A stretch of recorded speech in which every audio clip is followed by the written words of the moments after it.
Bwana Yesu asifiwe. Haleluya. Mhubiri sura 3 mstari wa 1. Kwa kila jambo kuna majira yake, na wakati kwa kila kusudi chini ya mbingu. Kwa kila jambo kuna majira yake, na wakati kwa kila kusudi chini ya mbingu.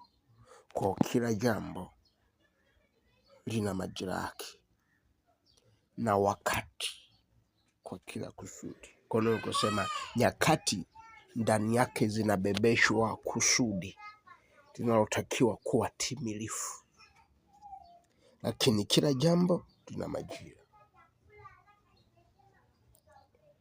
Kwa utagundua majira, nyakati zimebeba ushindi wa mtu kwa jinsi ya Mungu. Utasema kwa jinsi gani? Ndio maana adui akiweza kujua nyakati zako zinakupasa kwa kusudi gani katikati hao majira, ana uwezo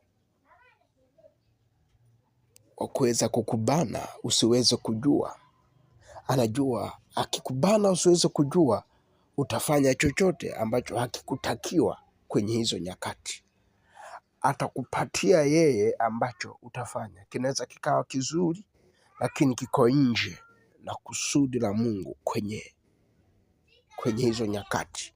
Una hakika hicho tu kinatosha kukugombanisha na Mungu, hata kama kiwe kinafanana angalau na kila ambacho kinachokupaswa kufanya, lakini ile kwamba sio kile, tayari kuna jambo ambalo tayari litakuwa limepungua. Tutazame na kile kitabu cha Luka sura 19 mstari wa kuanzia 41. Unaona Yesu anaanza kusema kwamba Yesu alipofika katika ule mji, akasema alipofika karibu aliona mji akaulilia akisema, angalia kilio chake kilikuwaje. Anasema laiti ungalijua hata wewe katika siku hii, au unaweza kusema katika nyakati hizi, yapasayo amani, yapasayo, unaweza kusema aliposema yapasayo amani, unaweza kusema yapasayo wewe kufanya, au yapasayo kukufanikisha. Unajua si kila jambo unaweza kufanya likafanikiwa kwa baraka za Mungu au kwa mkono wa Mungu, lakini linalopata baraka na kupata kufanikishwa na mkono wa Mungu ni lile ambalo Mungu ameliratibu katika hizo nyakati ulifanya. Ndio maana anasema hivi, yapasayo amani, au kwamba yapasayo wewe ufanye, ambayo na mkono wa Mungu utakufanikisha. Alafu anasema lakini sasa yamefichwa machoni pako. Nani kayaficha machoni pako? Wakati nyakati zimekuja nayo, sasa ni nani kayaficha? Biblia inasema katika kitabu kile cha Yeremia 29:11, inasema maana najua mawazo nayowazia ninyi, asema Bwana, ni mawazo ya amani.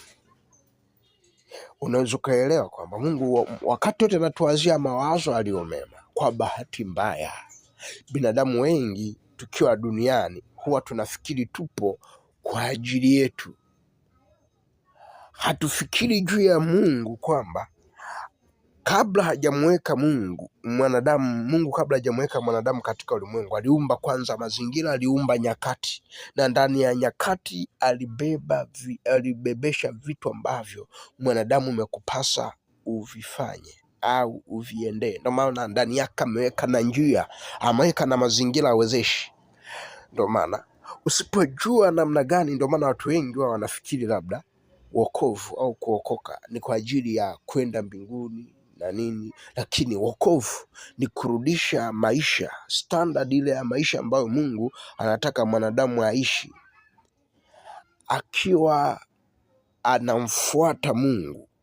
Yaani lengo la mtu kumrudia Mungu si kwa ajili ya usalama wake tu, ila ni kwa ajili ya yeye kutembea katika nyakati zile ambazo Mungu ameziamuru. na hizo za nyakati zimeunganika na msaada wa Mungu kumfanikisha. Ndio maana ndani ya hizo nyakati na uwekezaji wa Mungu uliopo ndani yako, katika nafsi yako, katika utu wako wa ndani, kuna uwezo wa kuweza kustahimili hizo nyakati na kubeba aina ya majukumu yaliyopo ndani ya nyakati. Sasa unavyoona hii inaonyesha Mungu anajaribu kutuonyesha kwamba kuna muda tuko duniani tunajaribu kutafuta vitu vya kufanya. Vitu vya kufanya Mungu ashaviwekeza ndani yetu na ndani ya nyakati. Kinachotakiwa ni sisi tujiunganishe na Mungu, tukae ndani ya Mungu na Mungu ndani yetu, ili Mungu aweze kwa mkono wake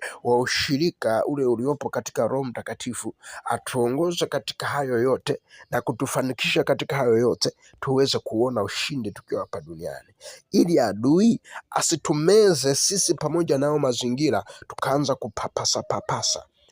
Ndio maana kuna mahali pengi sana Mungu anahimiza juu ya mtu kwamba aishi ndani yake, kwamba ndani yake tuishi, tuende na tuwe na uhai wetu, tusiishi nje ya yeye, kwa sababu alivyotuumba kutuumba tuishi peke yetu, alituumba tuishi pamoja naye, tuwe na uhusiano naye, kwamba pasipo yeye hatuwezi, kwa sababu anajua yeye ametuumbaje na anajua wapi tutakwama pasipo msaada wake.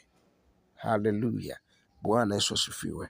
Ndio maana hapa mbele Biblia inaendelea na kusema kwamba kwa kuwa siku zinakuja, adui zako watakujengea boma likuzunguke, watakuzingira na kukuhusuru pande zote, watakuangusha chini wewe na watoto wako ndani yako, wasikuachie jiwe juu ya jiwe, kwa sababu hukutambua majira ya kujiliwa kwako.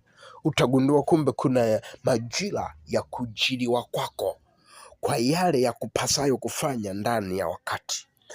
Majira ya majilio ambao Mungu anamjilia mtu kwa kusudi maalum lililopo ndani ya wakati.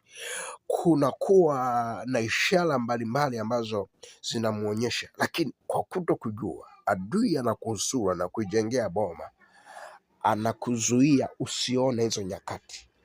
Kwa kuto kuona, manake tayari umempa ushindi adui yako. Adui yako shetani atakupa mawazo ya kutekeleza katika nyakati hizo ambayo yatakinzana na yale ya Mungu. Oh my God, Mungu akupe neema kutambua jambo hili na kuweza kuishi katika jambo hili. Mungu akubariki na Mungu atatupa wakati mwingine wa kuendelea kujifunza jambo hili.